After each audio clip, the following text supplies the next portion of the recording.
So, good afternoon to everyone. And I'm sure the teaser is going to make you, even before the interview, go and grab a copy of the book, which is outside at Broadway. I'm going to, without much ado, I'm just going to start off by asking Manjari. See, the two of us have a Pune connection in the sense that I've been now 10 years a Goenka, with of course my childhood years also in Goa, but 10 years straight now in Benolim, South Goa. But I spent 34 years in Pune. So, I have a strong Pune connection, and Manjari is from the same city, and we have many, many common friends. So Manjari, how did you begin writing mystery thrillers? How did you pick this genre? Yeah, first of all, Rahul, thank you, and thank you, Vivek, and Goa Arts and Literature Festival for inviting me here. It's my second time. I think I came way back in 2015, I think. So thank you for all being here. I grew up, like all of us, my age, we grew up reading Enid Blyton. I don't know how many of you have read Enid Blyton. Yeah, exactly. So we grew up reading Enid Blyton, and I think because I started reading at a very young age, it automatically gave me this whole desire to become a writer. And I remember that I felt, reading Enid Blyton books, that she offered me, of course I discovered my love for writing through her, but she gave me a genre which is complete in itself. I call it mystery writing as the best motivational, genre. Because I feel that no matter what happens in a mystery novel, ultimately, most of the novels, like 95%, ultimately it all ends well.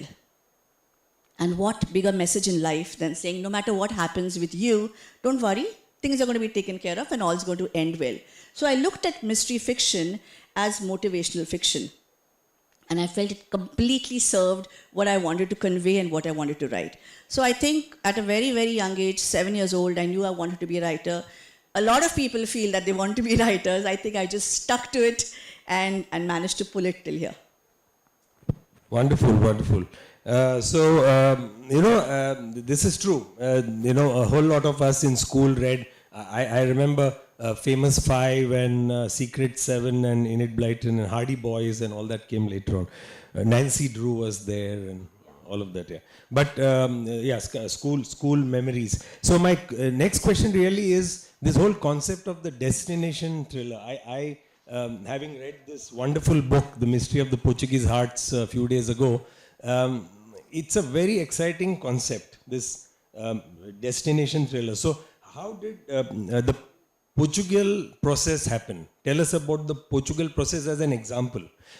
Incidentally, she's done destination thrillers in Austria, Germany, and Switzerland also. Switzerland is on the cards, yes. But so, everybody loves to travel, okay, so do I. And somebody once said, that I would like to see the world twice, once through my eyes and once through yours. I go a step further and say, I would like the reader to see the world twice, once through your eyes and once through mine. And I think that's what I'm trying to do. I'm trying to introduce the world, reintroduce some parts of the world through my eyes. So basically, traveling has been a huge passion with me, and writing is another one. And I wondered, how can I combine the two? And we see a lot of, Yash Chopra films where there's a lot of dancing happening on, the Alps, on the backdrop of the Alps and stuff like that. But again, I wanted to go a step further and use the landscape and the background as characters in the book. So simple thing is like if you have sabudana khichdi, you remove the sabudana, what do you have? This khichdi. Or if you have a cheese sandwich, you remove the cheese, what do you have? It's just a sandwich. But in this, if you remove the destination, there is no thriller also. Because without the destination, the story won't have happened in it.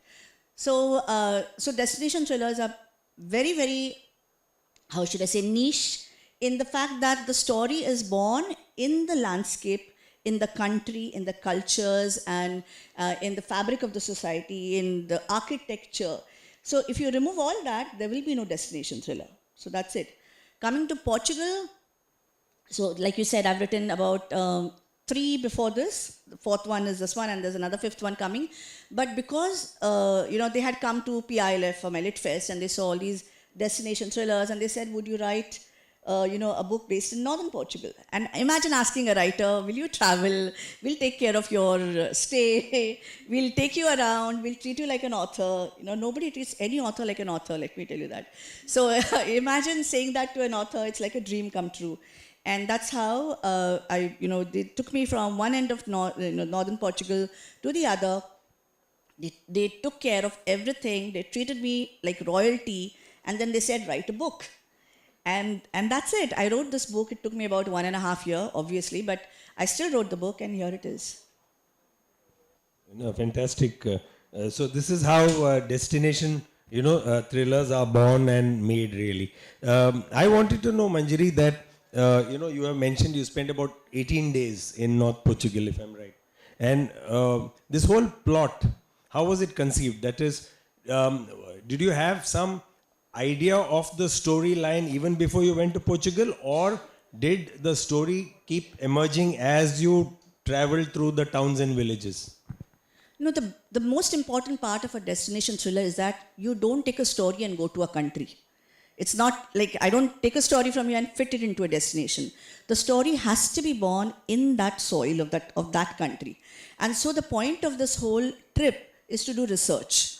You go there, you see the monuments, you learn the history, you meet people, you talk about the lifestyle, and then the story evolves around all of this. But having said that, I was a little stuck with this book. Normally, when I write a destination thriller, it's about one town. Like the Trail of Four was in Salzburg. Okay, then Sweden, this book that is The Voice of Runes, was in Lund University. The next one in Germany was near Lake Starnberg. Now, with Portugal, what happened was they wanted 5-6 cities in it. And when you take in 5-6 cities, you need a plot which justifies me going from one town to another town, including the history and all. Now, that was the point which really challenged me. But I can share one anecdote. I was in this place called Viana do Castelo, which has a heart as a symbol. Okay, and that's where the climax also happens. And so the heart, Portuguese heart, I don't know if you know it. I mean, you must be knowing it. It's like it's a woven filigree heart, beautifully, very intricate thing. It's worn like a jewelry, but it also represents religion. And I was in this place, Vienna, and I was staying by the beach, and it was almost the end of my journey, and I didn't have a plot, and it worried me because by that time I should have known what I'm going to write there. And one day, I mean, towards the end of the trip, I kept this one day to think of the plot. And in the morning, I was walking around the beach and I was talking to the spirit of Portugal. And I was talking to Ray Parker, who's the main protagonist. And I said, "What do you want to do here?" I literally asked Ray, "What do you want to do here? Help me out here, because I can't think of anything." And I spoke to Viana do Castelo, the spirit, and I spoke to the Atlantic Ocean. I said, "Please give me a sign that I'm here to write a book and for a reason." And I'm walking on the beach and suddenly my head jerks to the side. And right on the sand is a pebble in the shape of a heart. The same heart that you see everywhere in Portugal. And I picked it up, I went to my room, I poured myself half a glass of wine. I don't drink too much, but that wine was given to me by someone. I said, "I'm not going to waste it." And I sat, and by evening, I had the plot ready. I knew exactly what was going to happen in the book and in the 5-6 places that I'd chosen. And I knew that when I found the heart, I had got my message. The message was that this book is destined to be born and it's going to happen. And it's just sort of came to me. So how is a destination thriller born? It's such an intriguing question. I have no answer for it. But this is how this book was born. Lovely. So, you spoke about hearts and Portugal, and when you read the book, you will realize there's a concept called the Lencos. Am I pronouncing it right? Lenços. Lenços. I will correct me. People who know Portuguese. Lenços. So this Lenços, if you Google it, you'll know these are wonderful handcrafted love handkerchiefs. Which is a Portuguese tradition. And Manjari has this Lenços is very, very integral through the book. as you once you read, you'll know. It's well. So how did you think of this Love Handkerchief? So every destination thriller has to have a trail in it. It's a book that happens in 48 hours and 36 hours. And there's Ray Parker, who we'll talk about later, but he's an investigative journalist who works with energies. And he needs people, but he connects more with the spirit of the place, which is why it's a destination thriller. And I have to look for something that will take this forward, the whole story forward. So it's either sometimes, it could be letters, it could be messages in the walls, it could be anything that comes from within that area, within that history. With Portugal, when I started researching it, when I decided that I want to go there, and I said, let me see what the country has to offer, legends and folklore and stuff. And I came across this beautiful concept of handkerchiefs, lenços, it's called. It's an 18th century tradition where, the women will sew all these handkerchiefs, embroider them, put in all the symbols of heart and butterfly and key and whatever, and write small phrases which are not even grammatically correct. Okay, and they give this handkerchief to their beloved in private. Now, if this beloved comes out in the public and drops the hanky, which means it's a declaration of their courtship. And I thought, of course, there are traditions all over the world, but something like this I felt was perfect for the book because within the thriller is a romance which spans about 40 years. And I said, what could take the romance ahead? It had to be the handkerchiefs, the lenços. When I was reading the book, I missed that journalist part, and I thought he was a detective. Yeah. Because he does a whole lot of work which is akin to the work of a detective. But anyway, how was this Ray Parker born? Because he's been with you for 4 books. How did you conceive his character, and how did that happen? 4 books and 7 years. Ray's been with me for 4 books and 7 years. So all my characters are born in either my dreams or my visions, and I'm not lying.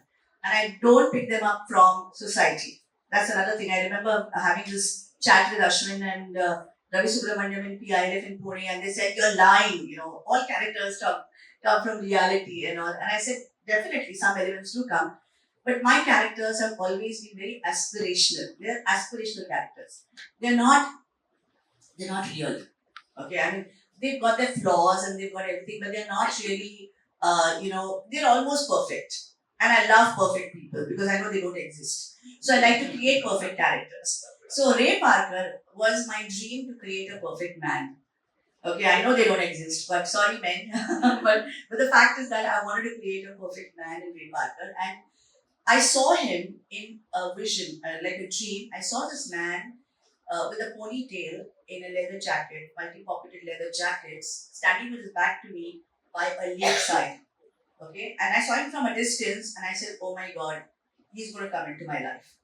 And I developed him, and he's called Ray Parker. Ray's father is an Indian musician, and his mother is a French woman. She's a lecturer. He lives in Paris, doesn't get along with his father, but Ray means R-E without an accent. R-E means Ray, Do, Re, Mi, Fa, Sol, La, Ti, and Sa, Re, Ga, Ma. So that's Ray Parker. So yeah, thanks.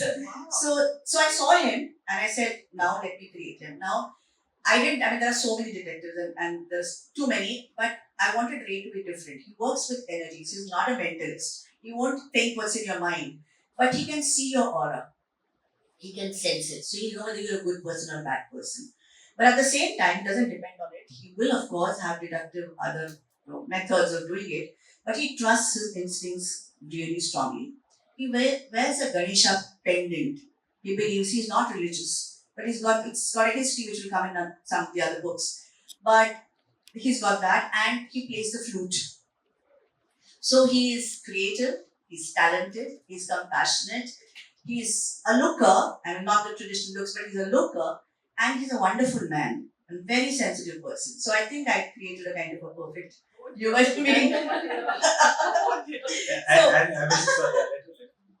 Anyway, so Ray gets along very well with the criminals as well as the good people, and he always has a problem balancing and detaching himself from the crime. And he gets involved too much, but he's a very nice person on the whole. Over breakfast this morning, I spoke. We were going through this homework, and she said, "Yeah, Ray lives on 17th Street in on Paris, so and so." I said, "Yo, you said a disclaimer saying everyone is fictional and all that. Who's this? You seem to know him." He said, "I wish I knew him." No, I'm going to Paris in October. Maybe I'm going to Yeah, Paris. please take the coordinates. Take WhatsApp number. You never know, you might find Ray somewhere. I believe that these characters, okay, that's a very, very esoteric, either mystical or whatever, spiritual, or whatever you want to call it. I believe my characters exist somewhere in some plane in this world, in some parallel universe. I'm sure they exist. Otherwise, they wouldn't be so real to me. That's the writer's head, I guess. So she mentioned aura and mysticism, just now in her answers. So I'm going to the next question, which is, Manjiri, tell us about your interest in the occult and spiritualism, because she is also, besides being the founder director of the Pune International Lit Fest, which is a big thing. They've done 12 years themselves. She's also the founder of the Indian International Spiritual Festival. So I want you to tell us about two of your books, a little about those books, like Cosmic Clues and Stellar Signs. Those two books are also in the bookstore. Tell us a little about this love for the occult. I don't know if you want to call it occult, but anyway, so my mother is an astrologer and a very good one. Like she predicted Diana's divorce and that kind of a thing. Very, very, and I've always followed her. And I launched my books asking my mother the date. I send them to publishers so that they won't get rejected, asking her my mother the date. I used to in college days ask her about whether that guy likes me or not. I've done all these kind of stupid things also. But the thing is, there was once, so these books, The Cosmic Clues and Stellar Signs, are about a lady detective called Sonia Samar from Pune, who solves cases with the help of horoscopes, Indian Vedic horoscopes. And this idea came to me, again, I have to share this thing with you, that way back, before I wrote this book, once I was chatting with my mom, and she used to look at all these Bollywood directors and actors' horoscopes, and there was this party going on, and this one guy came to her and said, I have a very urgent question to ask you. And she knew his horoscope because she'd seen it several times and all. And she said, okay, tell me what's the question? So he said, I want to know when I'm going to have a child. And she remembered his horoscope. She looked at it and said, you want to go somewhere private? Because I want to tell you the answer. He said, no, everybody's family. You tell me what the answer is. And she said, okay, you already have a son, but you can't claim him as yours. And that guy didn't expect anybody to know. It was a secret. Nobody knew he had an illegitimate child. But my mom could see it in his horoscope. And she told him. And when she told me this, I was really struck. I said, at the least, what a horoscope can do is tell you the character of a person. It can do lots more if you know the science well. I think of it as a science, but if you can really tell a lot, you can tell the nature of a person. You can tell whether a person is prone to criminal tendencies or not. And I wondered, why has it never been used in crime? Why does the police system not use it, at least as a base or a groundwork or something? And then I started thinking, I said, okay, it had never been done before. So I introduced a detective, Sonia Samar, who's an astro detective. And she solves everything. But at the point when she's stuck, she refers to the horoscopes of the suspects. And then she uses that as a guideline to lead it to the conclusion. Horoscope is not used like a magical wand. It's very scientific. In the book itself, you'll know, I've given explanations of why she came to that. So, what conjuncts what, and there is a bit of that terminology in it, but it is necessary because I need to tell you that this can happen. So, if any astrologer picks up the book, anyone who studied it will know this is possible. And after the books were written, I got a lot of, I won't say interactions, but a lot of policemen approached me to ask me how could they use this in the police system. And of course, I don't know if they did finally or not. I think some of them did. But definitely, that's where the whole occult, as you call it or whatever, started. But other than this, I also believe that we don't live in a void. There's so many things we can't see. There's so many things that are happening in other places right now which are affecting me, which I don't know anything about. And I believe that energies and vibrations make up this world. And your vibration is going to affect mine and mine hers. And it's a chain effect. So I felt that I needed to concretize this energy, or give some energetical truths through my detectives in the situations they solve. And that is why you see glimmers of spirituality and glimmers of mysticism in all the books I write, whether it's the cosmic clues or the destination thrillers or anything else. Yeah, right. You know, you have that graveyard scene where you speak about, you know, I'll only tempt you all with that much to get to the graveyard. In this history of the Portuguese arts. But there's something, some spirit in the background and all that. So it's clearly, you know, it's a belief also. There is, you know, when Hita gave her, you know, read out her bio, there's something interesting. She, besides being, she's multifaceted, and I'll tell you how. Besides being an author and a writer, she's also made films, in the sense, almost 200 children's short films, you know, and also travel films. So tell us, how is this transition from print to the visual medium? So actually the transition is from film to print to film to print. So it's a long journey. So honestly, all of us have grown up on Bollywood. I mean, in my childhood, we used to have these games where one of us was a director, one of us was a dancer, and we used to have these city boys that turned that into a camera. So all of us were totally film oriented, which is how later on we made a feature film for NMDC called Kuch Dil Ne Kaha, which was based on my unpublished novel. But along the way, I joined this place called the State Institute of Educational Technology, or Balsutravani, where I think Goa has one, I'm not sure, where we used to make infotainment programs for children. And they used to be shown on Sayadri. The concept behind it was that there were so many dropouts in villages and you know, to tempt children to stay on in school through the visual, entice them to the visual medium to study. And so I did that for 17 years alongside, you know, alongside I knew that the writer in me was really wiggling to get out, and that work was very much there. So I wrote books, but at some point I realized that this is what I want to do. That's just write full time. So I quit my job, and then I started writing full time. But along the way, because I was traveling so much, I started getting commissions to actually make small documentaries of 5 minutes for websites and all. And so I did those 50 documentaries where wherever I go, I do a small documentary, not listicles and all, but proper importance of the place, and that used to be shown, you know, on the websites and all. So that's how it happened, and yeah, that's about it. And Mahesh, my friend, is in the audience, who's a YouTuber like me. Okay. And that's the thing I told her over breakfast, that she made all those travel short 4-5 minute films and got money for it. Mahesh, you and me are making YouTube no money. That's, Okay, so that's the one difference. The difference between making reels and films, and you get paid for the films to make them. Okay, cool. So you know, you have been the founder director of the Pune International Literature Festival, which is pretty big. So you tell us, this audience would be very interested to know how difficult it is. What are the challenges of you know, curating a festival and all the different challenges? Tell us about.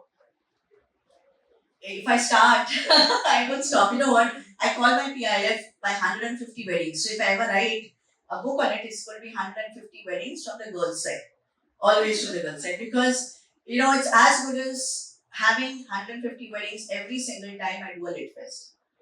The challenges are too many.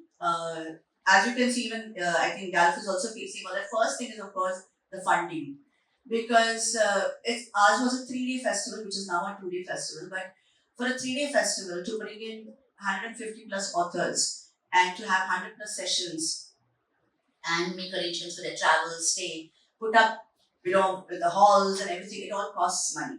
So that's the first challenge we have. But the satisfaction is a different thing completely. I won't come to that. But the second part is that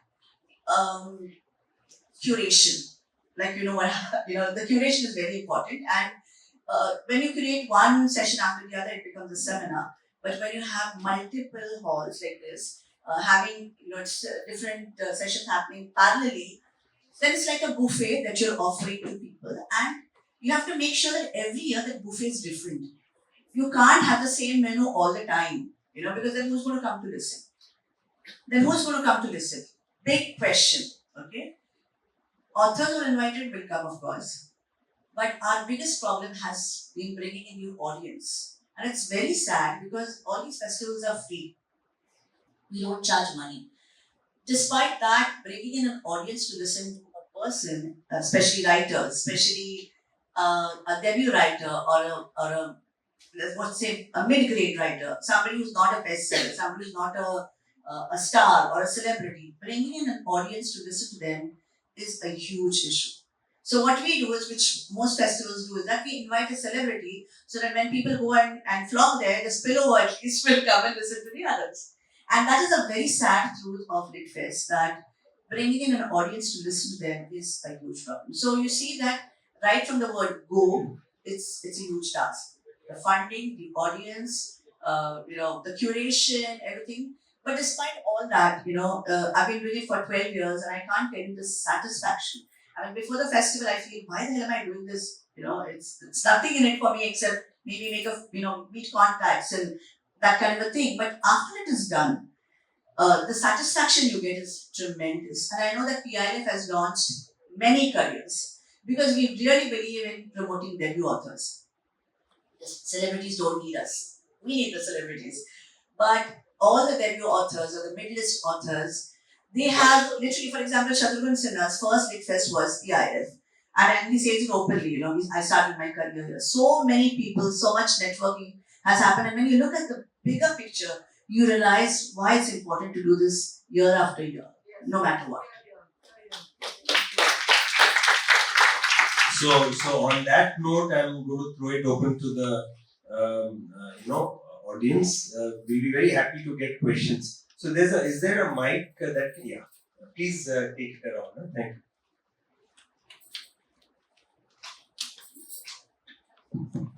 First of all, hats off Manjari for writing about crime, because I'm a writer and I find that it's the most difficult genre to write for. People just take it for granted because there's so many male crime writers. First of all, as a female, hats off. And I tried to write one, I have failed completely. So you must be pretty good. That's one thing. And the second thing, just give her a big hand, please. Thank you. And the second thing is, I can totally relate to you about your LitFest, because we started a LitFest in Ooty in 2016. And actually my mother's idea, and we call it the Grandma's LitFest, because we are all the slaves. Jerry and myself are the slaves, Jerry Pinto and myself. And we do all the running around behind the scenes. And my mom sits there very elegantly and meets everybody. But the similar kind of problems that you have, we also have, obviously. But we have no problem with the crowd. We have absolutely no problem with the crowd, primarily because it's in Ooty. Second of all, we have only one session per the time. We don't have multiple sessions, which makes a lot of difference. And it's held in the best, oldest library in the country, the Ooty Library, Library. And as a result, every person we've called, nobody's ever said no. Starting from Ramchandra Guha to Bama to Natesh Sarna to everybody, they've all come and they've all wanted to come again. Because it's an intimate literary festival, and also for writers. The writers, we all put them up in the same place so they can interact, breakfast, lunch and dinner together. And we don't get funding from corporates, because when we put corporates into the picture, they have the say. And the idea at the very beginning, my mom was, nobody gets to say who decides who's going to come to the LitFest, except for Jerry. Nobody else does. So this is why it's been a total success since 2016. And we managed the LitFest with exactly 12 lakhs. That's it. There's no expenditure, no extra fittings for anybody. Everybody comes on the same economic flight. Everybody stays in the same venue, and we all get individual sessions. So everybody can watch that one writer or two writers on the stage, which makes a lot of difference. Whereas in a regular LitFest, you have to choose between this and that and this, which I understand is the nature of the game. Why we have no problem with the crowd is only because of this. Sometimes having a captive crowd is very important also. Yes. For example, getting in colleges and to participate. But what I was referring to was the readers, the so-called readers who are out there in the public, who will crib that there's nothing in the city and all, and when there is actually something, they won't turn up. that kind of a thing. No, Ooty also because everybody's starved for so-called infotainment or entertainment, and we've got so many schools and colleges there. We involve all of them. The children's writers go to all the Tamil medium schools and the English medium schools, so it's a the public feels very much part of the Lit Fest. We get the Badagas involved, who are the local tribes, the Kurumbas involved. So then the audience is not a problem. And the money is not the problem because we get like 10,000 rupees from one resident, 10,000, and it's managed to 12 lakhs, that's it. And everybody has a good time, including the writers, which is important. Yes. Yeah, congratulations, and I think Thank I you. will enjoy the book and the Goa connection. May I mention I do have a Pune connection. My great grandfather was born in Pune 1858, and I've been traveling up and down trying to discover his roots. So I would like to say, as a Goan, we do also have this the tradition of the handkerchiefs, of using embroidered handkerchiefs, and in Konkani they are called lace. Lace is a handkerchief. Yeah. And earlier, like before the modern handkerchiefs came in, people used to use embroidered handkerchiefs. So I think there will be a nice connection in the book. Yeah. Probably came down from the Portuguese itself, this tradition.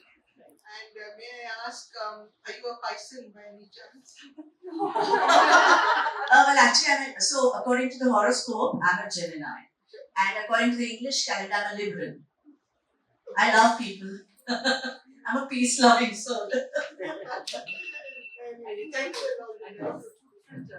No, so Indian horoscope is Gemini, but according to the English Linda Goodman, the monthly thing, I'm a Libran. So I didn't know those two actually. Oh, there are. Oh. Yeah, hello, good afternoon. And first of all, I want to express my gratitude because my son was the first young author who was quizzed at Goa Art Literary Festival, and his story was then printed. Ruskin Bond and Chetan Bhagat had published the book. So from Goa, he was the youngest author. And gratitude to Manjiri because she was mentioning about debut authors. So my first book was also launched in Pune Art Literary Festival. So before congratulating, let me express my gratitude. Most welcome. I don't know whether this question comes from my Gujarati background, but I feel if books are written on tourist destinations, I'm sure it's going to propel a lot of tourism and, because generally we just see a place as a package, 2 days, 3 nights and all. But probably such efforts when are put and, authors are encouraged to write on, destination thrillers, it should be something which should be very actively taken up to the tourism department or probably for the welfare and bringing much holistic understanding about a place. I see a lot of that power in this book. Probably it should reach to a lot of people, and you should be definitely called to multiple places. Not only in I Goa but wish. India. I wish. Just hopefully coming to Ooty next Yeah, year. so because you mentioned that, we just last year, we did a book with the Cultural Ministry. I did a book with the Cultural Ministry, and it was to celebrate 250 years of the Raza Library. It's I don't know if do you know about the Rampur Raza Library? Okay, so it's a fantastic place, and they thought, since I write destination thrillers, why not write a library thriller which will promote, that library to the rest of India and the world. And we did it, and the book was launched by the president. Yeah. Next one is Ooty. Invite me, please. I'm working on it. Okay, great. First of all, congratulations on the launch of this book. I am looking forward to reading it. I'm an author myself, just published my 4th book, and I'm looking forward, if possible, to come to Pune and Ooty if given a chance to introduce my book. The question is from a novice, because I am a non-fiction writer and you're a fiction writer. When you write a mystery thriller like this, do you have an outcome in mind already and then you join the dots, or you just go with the flow and then take whatever outcome, there could be 2 or 3 outcomes of that mystery thriller. So you reach that point with the flow, or you already have an outcome in mind? So there are 2 answers to this, right? 2 levels of answers to this. For any mystery fiction I write, I know what the outcome is. I don't allow, a generic pattern to follow, and I keep writing, and then ultimately let's see where the book goes. That doesn't happen with mystery fiction. With mystery fiction, you need to know who done it. It's the most important thing. And the craft of an author, of a good author, I'm not saying I'm me, that's me, but I'm saying the craft of any good author is whether she can stick to this the whodunit bit while he or she is writing the book. So what I do is I know who's done it, then I work backwards, and then I start the story from the front. And then I have to make sure that I stick to my decision which I've taken earlier. I can't keep changing my killer or murderer. So that's one thing. So I know who's done it. Secondly, for the destination thrillers, I have a very specific goal. One is that, we have cultural diplomats. Like if I represent my country, I'm a cultural diplomat. But I'm representing another country. I have a bigger responsibility. I call myself a converse cultural diplomat, which means through my books, I'm representing that country. And the goal is to bridge, the two cultures. I do not write about the underbelly of any country. I don't want to talk about history or anything that would disturb any person from any country. The point of these destination thrillers is to encourage travel, encourage curiosity about the country, and go revisit it and see how we can work together. All the themes in all my books have peace at the core of it. Any book you pick up, I'm a huge believer of love, peace, compassion, and I think that's what all of us have to aim for. Whether I'm writing a murder, gore, whatever, the message is also the same: peace in the world. So I know what I'm writing about. Hi, Manjari. So first of all, I want to congratulate you. You've come a very, very long way from the 4 decades ago, the girl I knew 4 decades ago, in students in Ferguson College. So my question is for you is that this Indian literature didn't have a tradition of this mystery thriller earlier, and I mean everybody's grown up reading Agatha Christie and the like. But and even as children, the Enid Blytons. So what was your biggest challenge now? Because this is this huge market of English literature in which there's so many writers from all over the world writing mystery thrillers or more detective novels. Actually. So what was your biggest challenge to actually break through this, and this whole tradition and say, okay, fine, Indians and women writers are now able to also write this kind of novels. Thanks, Anuradha. My first actually book came out in '94. Okay, and I started with romantic suspense, and it was really very easy to break into because mystery wasn't being written by mainstream English writers in India. It was literary fiction.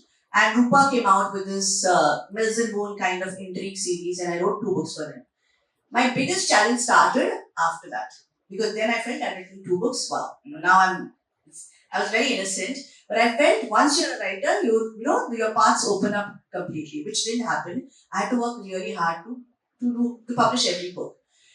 But the first tag I got was with the Cosmic Clues was that the Indian Agatha Christie. Now that happened because there was no Indian equivalent to compare me to.